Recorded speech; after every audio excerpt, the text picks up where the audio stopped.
My name is Lena Carter, and I'm 22 years old.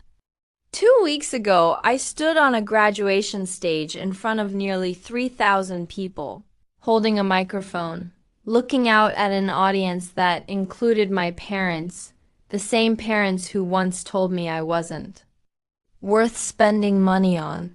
They were sitting in the front row, faces pale, completely stunned. They hadn't come for me. They came to watch my twin brother, Ryan, graduate. They had no idea I was even part of the ceremony. They definitely didn't expect me to be the keynote speaker, but this story doesn't start on that stage. It starts 4 years earlier, in my parents' living room, when my father said something that permanently changed how I saw my family. Before I go on, take a second to like and subscribe only if this story speaks to you. And tell me in the comments where you're watching from and what time it is there. Now let me take you back to spring of 2021. Our college acceptance letters arrived on the same afternoon. Ryan was accepted into Northbridge University, an elite private college with tuition close to $65,000 a year. I got into Riverside State, a respected public university costing about $25,000 annually, still expensive, but realistic. That evening, my dad called a family meeting. He sat in his leather chair like he was about to deliver a boardroom decision. My mom sat quietly on the couch, hands folded. Ryan leaned against the wall, already smiling. I sat across from my dad, acceptance letter still in my hands. We need to talk about college finances, Dad said. Then he looked at Ryan. We'll be covering everything for you, tuition, housing, meals. All of it. Ryan laughed in disbelief. Mom smiled proudly. Then Dad turned to me. Double quotes, Lena, we've decided we won't be paying for your education. For a moment, I honestly thought I misheard him. He continued, calm and cold. Ryan has leadership qualities. People like him. He'll build connections. He's an investment that makes sense. Then came the sentence I'll never forget. You're intelligent, Lena, but you're not exceptional. There's no real return on investing in you. I looked at my mom. She stared at the floor. I looked at Ryan. He was already texting someone, probably celebrating. So, I just handle it myself? I asked. Dad shrugged. You're independent. You'll figure it out. That night I didn't cry. I'd cried enough growing up over forgotten birthdays, secondhand gifts, being pushed to the edge of family photos instead. I sat on my bed and finally understood the truth. To my parents, I wasn't their child. I was a poor investment. What they didn't realize was that this decision, this one moment, would completely reshape my future. And 4 years later, they'd see the result in front of thousands of people. Because the favoritism didn't start that night. It had always been there, stitched into our family like a flaw no one wanted to acknowledge. When we turned 16, Ryan got a brand new car with a bow on the hood. I got his old laptop, cracked screen, dying battery. We can't afford 2 cars, Mom had said. But somehow they could afford Ryan's ski trips, his designer prom suit. His summer program overseas. Family vacations were worse. Ryan always had his own hotel room. I slept on pull-out couches, extra beds, once even in what the resort called a compact sleeping nook, which was basically a closet. In every family photo, Ryan stood front and center. I was always slightly out of frame, and for a long time, I thought that was normal. Until the day I realized it wasn't. I was always pushed to the edge of the frame, sometimes literally cropped out like I was optional. When I finally asked my mom about it, I was 17, exhausted from pretending not to notice. She let out a long sigh and said, Lena, you're overthinking. We love you and Ryan equally. But love isn't what people say. Love is what they do. A few months before the college decision, I walked into the kitchen and saw my mom's phone sitting unlocked on the counter. A message thread with Aunt Carol was open. I shouldn't have read it, but I did. Poor Lena, my mom had typed. But your brother's right, she doesn't stand out. We have to be realistic. I didn't confront her. I didn't cry. I set the phone down and walked away. That night, I made a decision I never told anyone about, not out of anger, not for revenge, but because I needed to prove something to myself. I opened my laptop, the one with the cracked screen and dying battery, and typed full scholarships for independent students. The pages loaded slowly, but what I found changed everything. At 2 a.m., sitting on my bedroom floor with a notebook and a calculator, I did the math. Riverside State, $25,000 per year, 4 years. $100,000 parental support. $0 my savings from summer jobs. $2. $300. The gap felt impossible. If I couldn't close it, I had 3 choices. Drop out before I even began. Take on crushing student debt that would follow me for decades. Or go part-time and stretch a 4-year degree into 8 while working. Non-stop. Every option led to the same future, becoming exactly what my father believed I was, the less successful twin. The disappointment. I could already hear the holiday conversations. Ryan is doing amazing. Oh, Lena's still figuring things out. But this wasn't about proving them wrong anymore. It was about proving myself right. I searched scholarship databases until my eyes burned. Most required essays, recommendations, proof of hardship. Some were scams. Others were already closed. Then I found something real. Riverside State offered a merit scholarship for independent and first-generation students, full tuition plus a small living stipend. The catch? Only 5 students were selected each year. I saved the link. Then I kept scrolling. And that's when I saw the name that would eventually change my life. The Whitfield National Scholarship. Full ride, plus $10,000 a year for living expenses. Only 20 students nationwide. I actually laughed. 20 students in the entire country. What were the odds? Still, I bookmarked it. I had a choice. Accept the future my parents planned for me, or design my own. I chose the second. That summer, I filled an entire notebook. Every page was calculations. Every margin covered in plans. Job 1. Morning barista shift at a campus cafe. 5 o'clock to 8 a.m. estimated income. $800 a month. Job 2. Weekend cleaning crew for residence halls. Another $400. Job 3. Teaching. Assistant position if I could earn it. About $300 more. Total. $1,500 a month. Roughly $18,000 a year. Still $7,000 short. That gap had to come from merit scholarships. The kind you earn, not the kind you're handed. I found the cheapest housing within walking distance of campus. One tiny room in a house shared with 4 strangers. $300 a month. Utilities included. No AC. No parking. No privacy. It would have to work. My schedule became brutal but precise. 5 a.m. CAF shift 9 a.m. to 5 p.m. Classes 6 p.m. to 10 p.m. Studying. Work. Day duties. Sleep from 11 p.m. to 4 a.m. 4 to 5 hours a night. For 4 years, the week before I left for college, Ryan posted photos from a Kanken trip, sunsets, drinks, laughter. I was stuffing a thrift store comforter into a second-hand suitcase. Our lives were already splitting apart and school hadn't even started.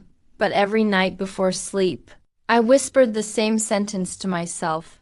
This is the cost of freedom. Freedom from their expectations. Freedom from being the bad investment. Freedom from their judgment. Freedom from craving their approval. At the time, I didn't realize how true that would become. I also didn't know that somewhere on Eastbrook's campus, there was a professor who would notice something in me that my own parents never had. Freshman year. Thanksgiving break. I sat alone in my tiny rented room, phone pressed to my ear, listening to the sounds of a home I no longer belonged to. Laughter echoed in the background. Plates clinked. Voices overlapped. The warmth of a family gathering without me in it. "Hello, Francis," my mother said, distracted. "Hi, Mom. Happy Thanksgiving."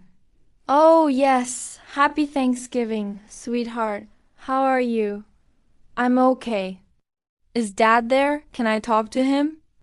There was a pause. Then I heard his voice in the background.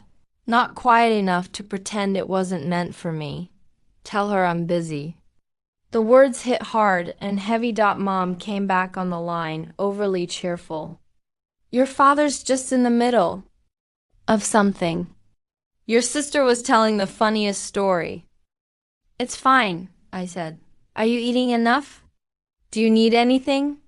I looked around my room. Instant noodles on the desk. A borrowed textbook from the library. A thin second-hand blanket folded at the foot of the bed. "No, Mom, I'm good. We love you. Love you too." I hung up and opened social media without thinking. The first post on my feed was from my sister, a photo of the dining table. Candles lit, turkey carved. My parents and my sister smiling at the camera. The caption read, "Grateful for my beautiful family." I zoomed in. 3 chairs. 3 plates. No empty seat. They hadn't even pretended I might be there. I stared at that photo for a long time. And something inside me finally shifted.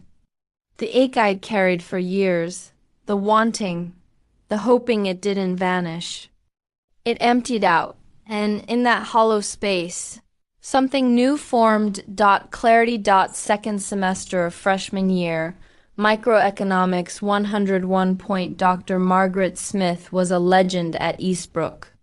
3 decades of teaching, published everywhere. Known for being ruthless.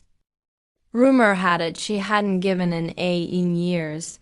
I sat in the 3rd row. Took perfect notes. Turned in my first essay expecting a barely passing grade. When it came back, 2 letters were written at the top. A plus below it, in red ink. "See me after class." My stomach dropped. After the lecture, I approached her desk. She was packing her bag. Silver hair pulled tightly back, glasses resting low on her nose. "Frances Townsend." "Yes, ma'am." "Sit." I did. She studied me for a moment. "This is one of the strongest undergraduate essays I've read in over 20 years. Where did you train before this?" "Nowhere special," I said. "Public high school, no advanced programs." "And your family?" she asked. I hesitated, but the truth slipped out anyway. "They don't support my education. Not financially, not otherwise." She set her pen down. "Explain." So I did. The favoritism, the rejection, the jobs, the sleep deprivation. All of it. When I finished, she was quiet for a long moment. Then she asked, "Have you heard of the Whitfield Scholarship?" I nodded. "Everyone has. It's impossible." 20 students nationwide, she said calmly. Full ride. Living. Stipend. And recipients at partner universities deliver the commencement address. She leaned forward. Francis, you have extraordinary potential. But potential is useless if no one advocates for it. She paused. Let me help you.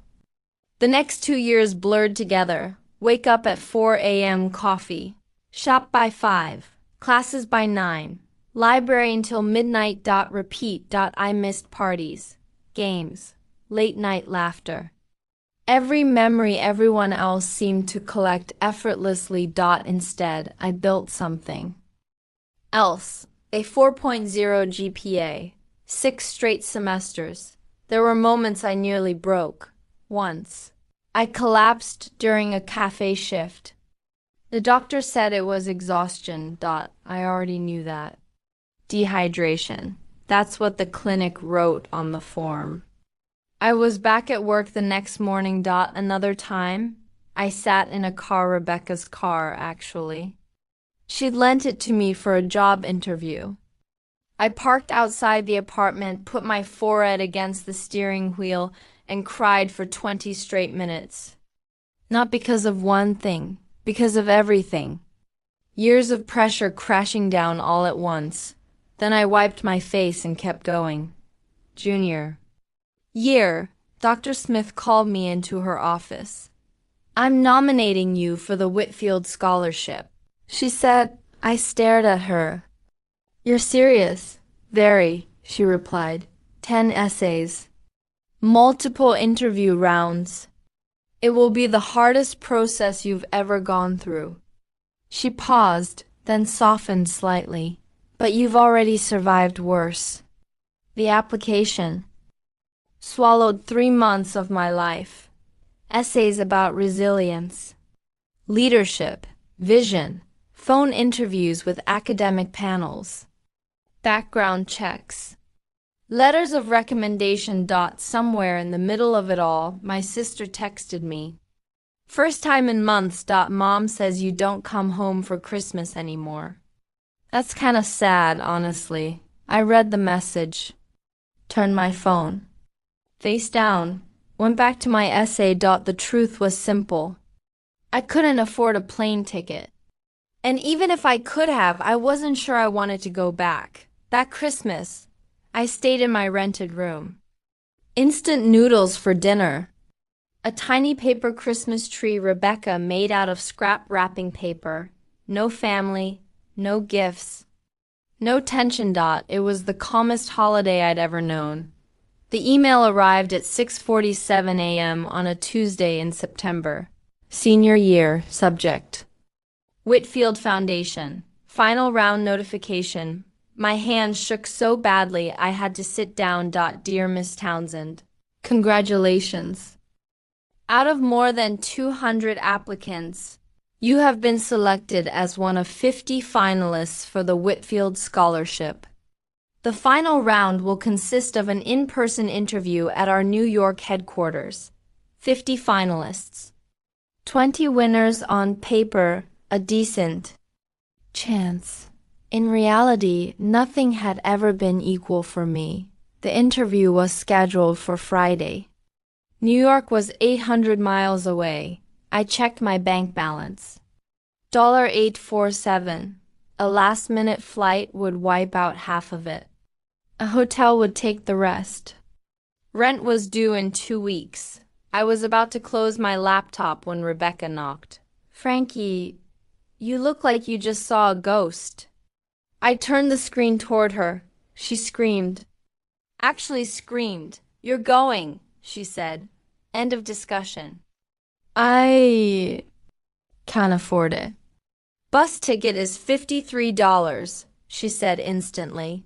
Leaves Thursday night. Gets you there Friday morning. I'll cover food. I can't ask you to do that. You're not asking, she said, grabbing my shoulders. You're going. This is your moment. So I took the bus. 8 overnight hours. No sleep. A stiff neck. A borrowed blazer from the thrift store. That smelled faintly of detergent. I arrived in Manhattan at 5 a.m. The waiting room was full of polished candidates, designer bags, confident smiles. parents whispering encouragement. I looked down at my scuffed shoes and second-hand outfit. I don't belong here, I thought. Then Dr. Smith's voice echoed in my head. You don't need to belong. You need to prove you deserve to. 2 weeks later, I was walking to my morning shift when my phone buzzed. Subject: Whitfield Scholarship. Decision. I stopped dead on the sidewalk. A cyclist swerved around me, yelling. I didn't hear a word. I opened the email. Dear Miss Townsend, we are pleased to inform you that you have been selected as a Whitfield Scholar for the class of 22-5. I read it once. Then again, and then I sat down on the curb and cried loud, messy sobs that turned heads. 3 years of exhaustion, loneliness, relentless effort. All of it poured out right there, outside the morning grind. Full tuition. $10,000 a year for living expenses. And the right to transfer to any partner university. That evening, Dr. Smith called me herself. I just received the confirmation, she said. I'm incredibly proud of you. Thank you, I whispered. For everything. There's more, she added. Whitfield scholars can transfer to a partner school for their final year. My heart skipped. Whitmore University is on the list. Whitmore, my sister's school. If you transfer, she continued, you'd graduate with top honors. And the Whitfield scholar delivers the commencement address. My breath caught. Francis, she said gently, you'd be valedictorian. You'd speak at graduation, in front of everyone. I thought about my parents, about them sitting in the audience for Emma's big day, completely unaware I was. There, I whispered to myself, I'm not doing this for revenge. I know, I'm doing it because Ravenwood has the better program for my career. I know that too. I paused. But if they happen to see me succeed, that's just a bonus. I made my decision that night, and I told no one in my family. 3 weeks into my final semester at Ravenwood, it happened. I was tucked into a corner on the 3rd floor of the library. My constitutional law textbook open when a voice made my stomach drop. Oh my God, Sophie. I looked up. Emma, 3 feet away, half-empty iced latte in hand, mouth hanging open. How are you? Her sentences stumbled over themselves. I closed my book calmly. Hi, Emma, you go here since when? Mom and Dad. Didn't say Mom and Dad don't know. She blinked. What do you mean they don't know? Exactly what I said. They don't know I'm here. Emma set her coffee down, staring like I'd appeared from thin air. But how? They're not paying for. How did you? I paid for it myself. Ravenwood. I transferred. Scholarship. The word hung between us. Emma single quotes. S expression shifted. Confusion. Disbelief. And something like shame. Why didn't you tell anyone? I looked at her, my twin. The one who got everything I didn't. The one who never once asked how I was surviving. Did you ever ask? She opened her mouth, then closed it. I gathered my books. I need to get to class. Sophie. Wait, she grabbed my arm. Do you hate us? The family. I looked at her hand, then her face. No, quietly. You can't hate people you've stopped caring about. I pulled free and walked away. That night, my phone lit up with missed calls. Mom, Dad, Emma. All silenced. Whatever. Was coming. It would happen on my terms, not theirs. Emma called them immediately. I know because she told me later. She's here, Emma said, barely through the door of her apartment. Sophie is at Ravenwood. She's been here since September. The silence on the other end lasted 10 full seconds. Then Dad's voice. That's impossible. She doesn't have the money. She said scholarship. What scholarship? She's not scholarship material. Dad, I saw her in the library. I'll handle this. The next morning, Dad called me the first time in 3 years. Sophie, we need to talk. What? Emma says you're at Ravenwood. You transferred without telling us. I didn't think you'd care. A pause. Of course I care. You're my daughter. Am I? The words came out flat, factual. You told me I wasn't worth the investment. Remember that? Silence. Sophie. That was 4 years ago. You said I wasn't special, that there was no return. On investment with me. Silence. We should discuss this at graduation. We're coming for Emma's ceremony. I know you'll be there, Dad. I hung up. He didn't call back that night. I sat in my small apartment, the one I paid for myself, and thought about that conversation. He didn't remember, or he chose not to. Either way, he'd never really seen me, but in 3 months, he would dot, and when that moment came, it wouldn't be because I forced him to look. It would be because he couldn't look away. The weeks before graduation were quiet, strange, heavy with anticipation.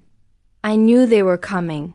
Mom, Dad, Emma, the whole perfect family unit descending on campus to celebrate Emma's achievement. They booked hotels, planned dinners, ordered flowers. But they still didn't know the full picture. Emma had told them I was at Ravenwood. But not about the transfer, the valedictorian honor, or that I'd been asked to deliver the commencement address. Professor Langston called to check in. She had made the trip to watch Dot, and all I could think was soon, finally, they'd see me. Dot, do you want me to tell your family about the speech? Rebecca asked. No, I said firmly. I want them to hear it when everyone else does. She was quiet for a moment. This isn't about making them feel bad, is it? No, I said honestly. It's about telling my truth. If they happen to be in the audience, that's on them. Rebecca smiled, a little nervously. She drove me to the ceremony and even helped me pick out a dress, the first new piece of clothing I'd bought in 2 years that wasn't from a thrift store. Navy blue, simple, elegant. You look like a CEO, she said. I feel like I'm going to throw up. Same thing, probably, she muttered. Dot, the night before graduation, I couldn't sleep. Not from nerves, exactly. I kept asking myself, what would I feel when I saw them? Would the old pain come rushing back? Would I want them to hurt the way I had? I stared at the ceiling until 3 a.m., searching for answers. What I realized surprised me. I didn't want revenge. I didn't want them to suffer. I just wanted to be free. Dot, and tomorrow, one way or another, I would be... Hey, I want to pause here. For a second. If you've ever been underestimated by your own family, if you've worked twice as hard for half the recognition, type same in the comments. I want to see how many of us have been through this. And if you're enjoying this story, hit that like button. It really helps. Dot now. Back to graduation morning, May 17th, bright sun, perfect blue sky. Whitmore's Stadium could seat 3,000, and by 9 a.m., it was nearly full. Families poured through. The gates, flowers, and balloons everywhere. The hum of excited conversation filling the air. I arrived early, slipping in through the faculty entrance. My regalia was slightly different from the other graduates. Standard black gown, yes, but a cross. My shoulders lay the gold sash of valedictorian. Pinned to my chest was the Ravenwood Scholar medallion, its bronze surface catching the morning light. I took my seat in the VIP section at the front, reserved for honor students and speakers. About 20 feet away, in the general graduate section, Emma was taking selfies with her friends. She hadn't seen me yet. And in the front row of the audience, dead center, best seats in the house, sat my parents. Dad in his navy suit, the one he saved for important occasions. Mom in a cream-colored dress, a massive bouquet of roses in her lap. Between them, an empty chair, probably for coats or purses. Not for me. Never for me. Dad fiddled with his camera, adjusting settings, ready to capture Emma's moment. Mom was smiling, waving at someone across the aisle. They looked so happy, so proud. They had no idea. The university president approached the podium. The crowd hushed. Ladies and gentlemen, welcome to Ravenwood University's class of 2025. Commencement ceremony. Applause. Cheers. I sat perfectly still, hands folded in my lap. In a few minutes, they would call my name, and everything would change. I glanced once more at my parents, at their expectant faces, their cameras aimed at Emma. Soon, I thought. Soon you'll finally see me. The ceremony moved in waves. Welcome. Address. Acknowledgements. Honorary degrees. The usual pageantry stretching time like taffy. Then the president returned to the podium.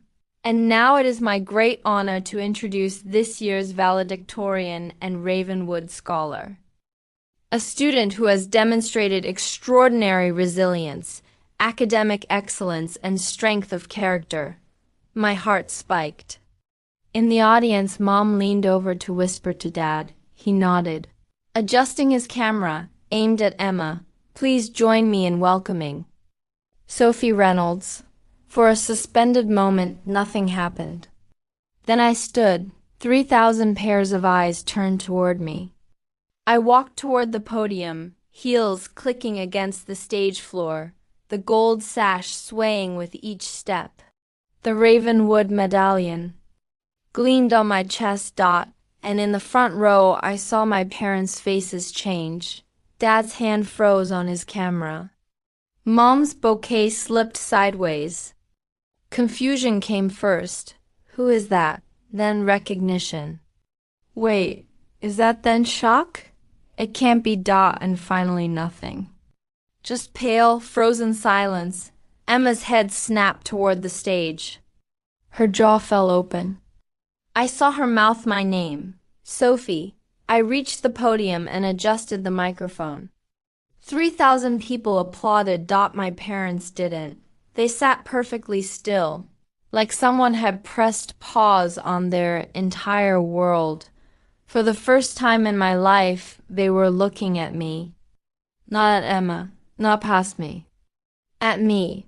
I let the applause fade, then leaned into the microphone. Good morning.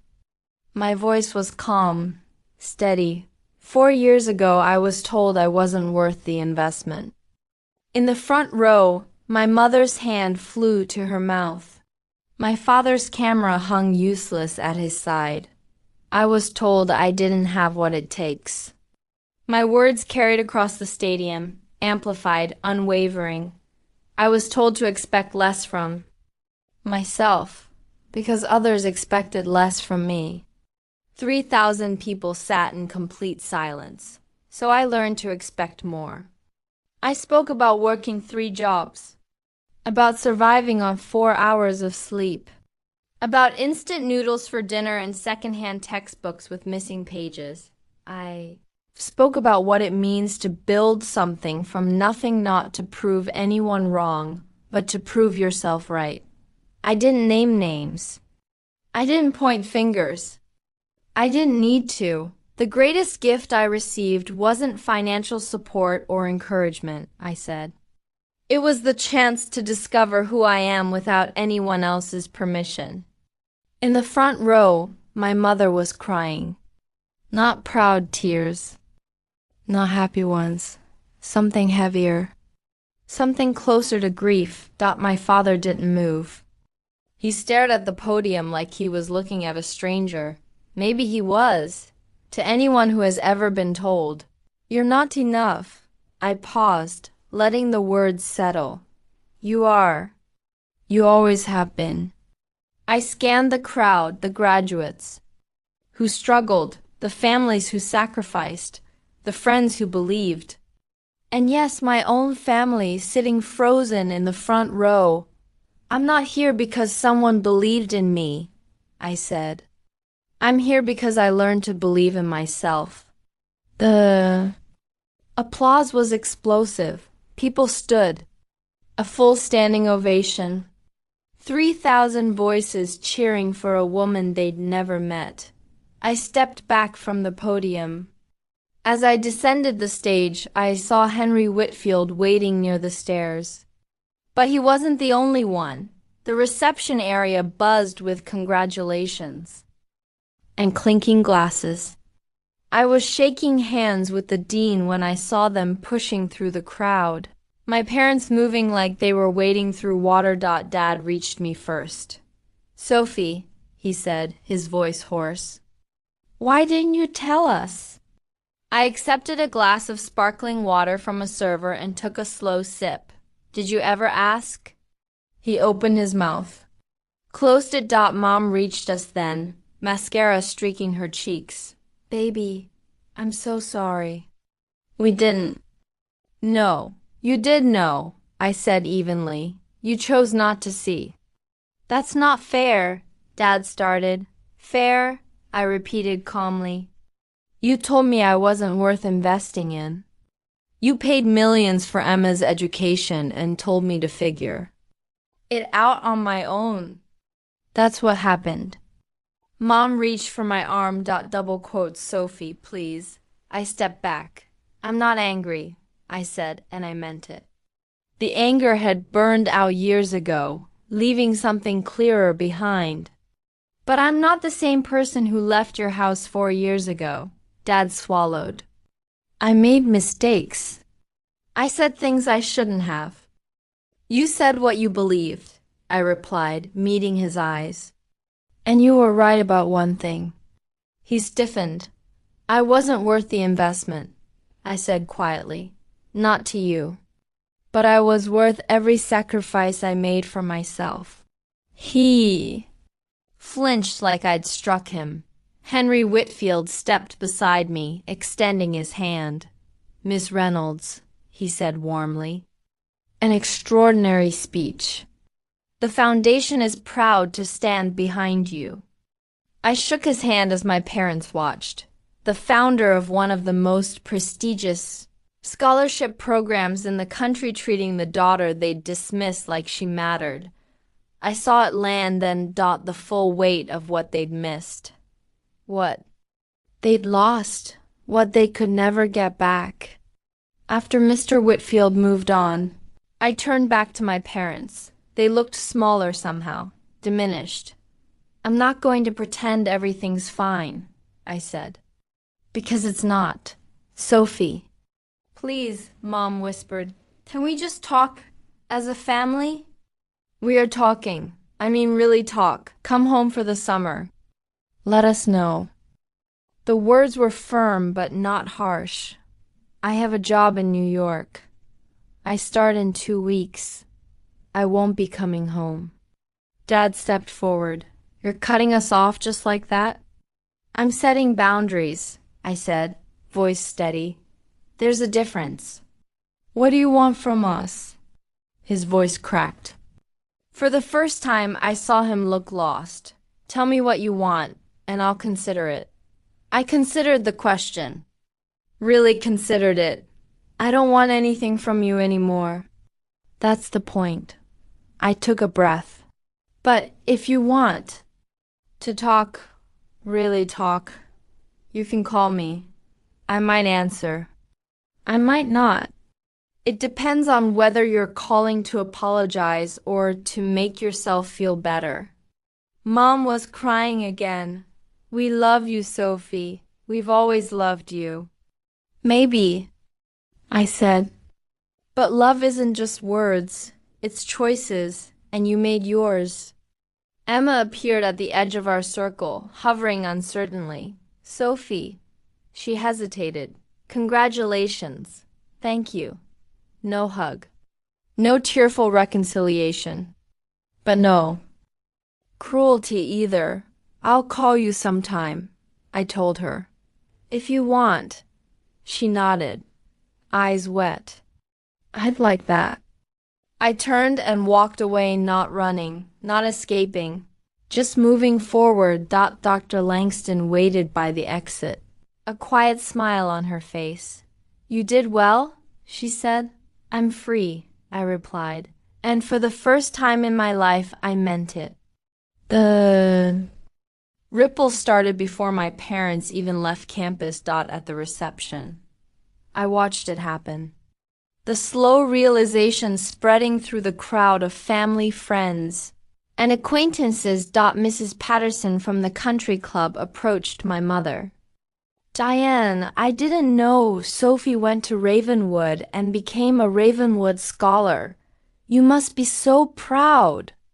Mom's smile looked strained. Yes, we're very proud. How on earth did you keep it a secret? If my daughter had won that, I'd have it on billboards. Mom had no answer. In the following weeks, the questions multiplied. Dad's business partners asked about me. Saw your daughter's speech online. Incredible story. You must have really pushed her to excel. He couldn't tell them the truth that he'd done the opposite. Emma called me 3 days after.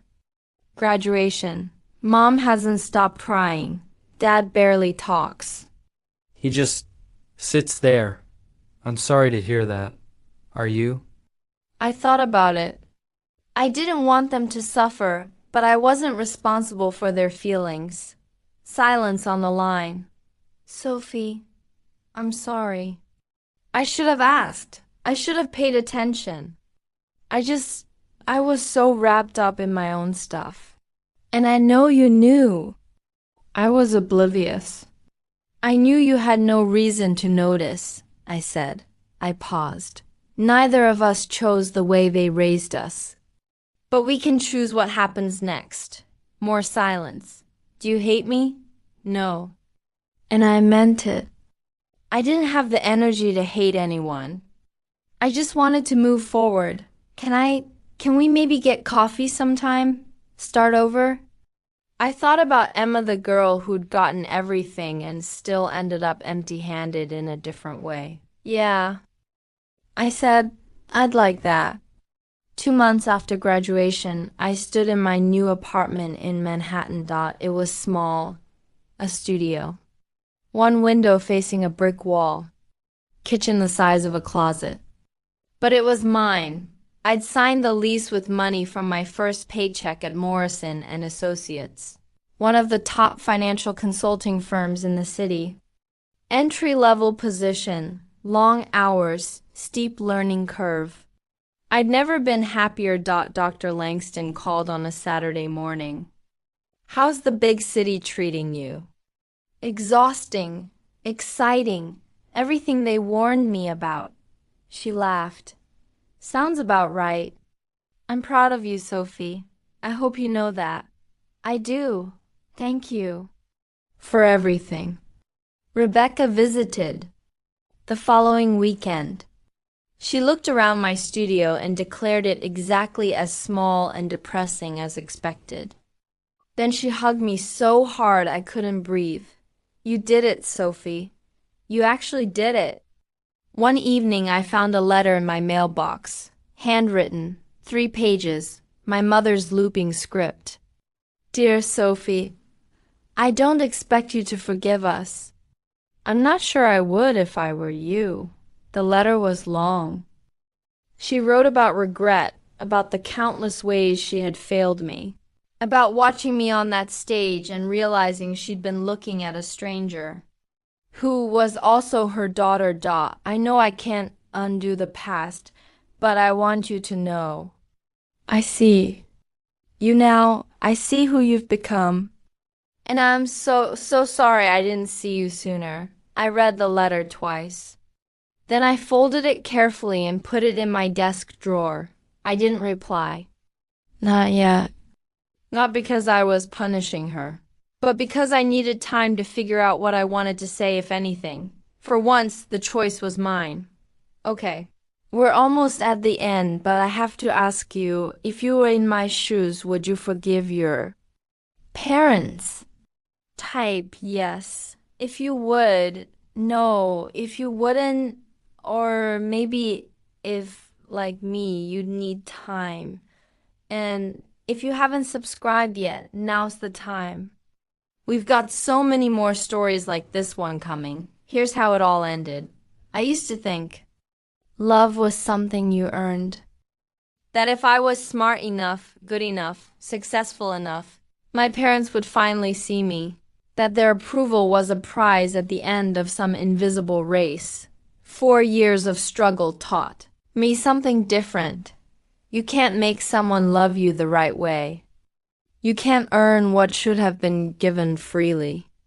And you can't spend your whole life waiting for someone else to notice your worth. At some point, you have to notice it yourself. I look at my life, now my apartment, my job, my friends who chose me, and I realize something. I built this, every piece of it.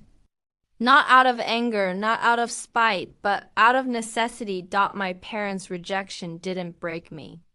It rebuilt me. The girl who sat in that living room 4 years ago, desperate for my father's approval. She doesn't exist anymore. In her place is a woman who knows exactly what she's worth and doesn't need anyone else to validate it. Some nights I still think about them. About the family dinners I wasn't invited to. The Christmas photos without my face. The millions they spent on Emma while I ate ramen in a rented room. It still hurts sometimes.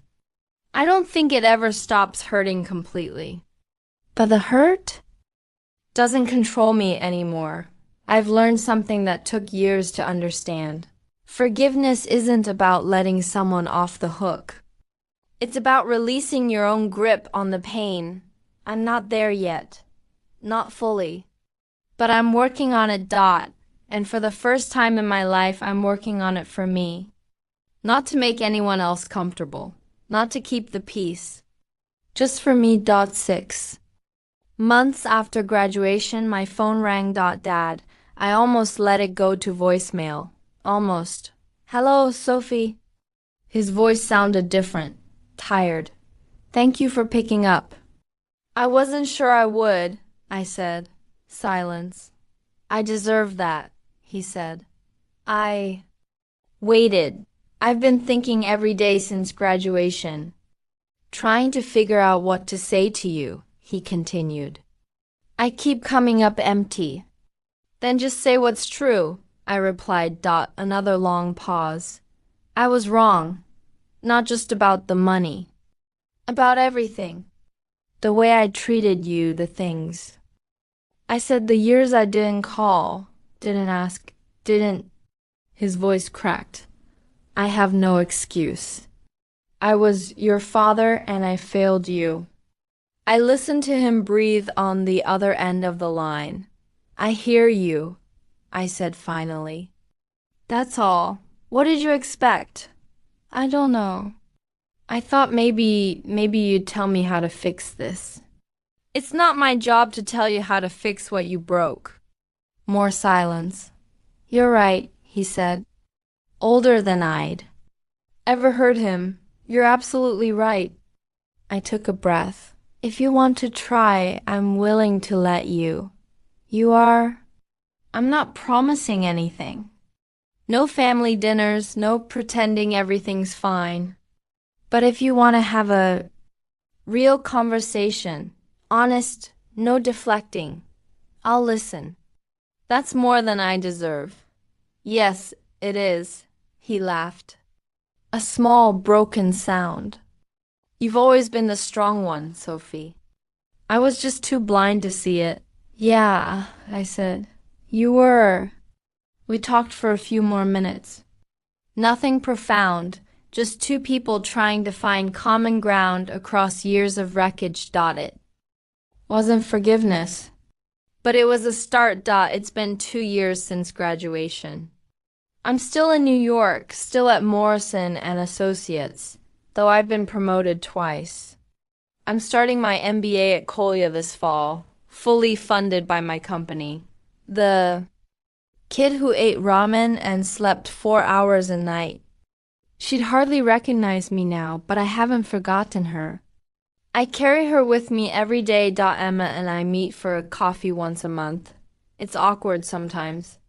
We're learning to be sisters as adults, which is strange, because we never really were as kids, but she's trying. I'm sorry I didn't see it, she said at our last coffee date. All those years I was so focused on what I was getting, I never asked what you weren't. I know, I said. How do you not hate me for that? She asked. Because you didn't create the system. You just benefited from it. My parents came to visit last month, the first time in New York. It was uncomfortable, stilted. Dad spent half the time apologizing. Mom spent the other half crying. But they came. They showed up at my door. In the life I built without them. That meant something. I'm not ready to call us a family again. That word carries too much weight, too much history. But we're something. We're working on something. Last month, I wrote a check to the Eastbrook State Scholarship Fund, $10,000. Anonymous, for students without family financial support. Rebecca cried when I told her. Frankie, you're literally changing someone's life. Someone changed mine, I said. I thought about Dr. Langston, about coffee shop shifts at dawn, about the night I bookmarked the Whitfield Scholarship, never believing I'd actually win it, about how far I've come and how far I still want to go. If you're watching this and something in my story resonates with you, if you've ever been overlooked, underestimated, or told you weren't good enough by the people who were supposed to love you most, I want you to hear this. They were wrong. They were always wrong. Your worth is not determined by who notices it. It's not a number on a paycheck, a seat at a table, or a place in a photo. Your worth exists whether or not a single person on this planet acknowledges it. I spent 8 years waiting for my parents to notice me. I spent 4 more proving I didn't need them to. And you know what I finally learned? The approval I was chasing was never going to fill the hole inside me. Only I could do that. Some of you are estranged from your families. Some are still fighting for scraps of attention. Some are just starting to realize the love you're getting isn't the love you deserve. Wherever you are in that journey, I want you to know it's okay to protect yourself. It's okay to set boundaries. It's okay to decide that you matter more than keeping the peace. And it's okay to forgive, but only when you're ready, not a moment before. You don't need your parents, your siblings, or anyone else to confirm what you already know. You are enough. You always have been. Look in the mirror and say it out loud. I am enough. That's the first step. The rest, that's up to you, but I believe in you. Because if a girl who was once told she wasn't worth the investment can stand on a stage in front of 3,000 people as a Whitfield scholar, you can do anything. Thank you for staying until the end. If this story meant something to you, share it with someone who needs to hear it and leave a comment. What part resonated with you the most? And don't forget to subscribe and hit the bell so you don't miss our next story. There are more family drama stories waiting for you in the description below.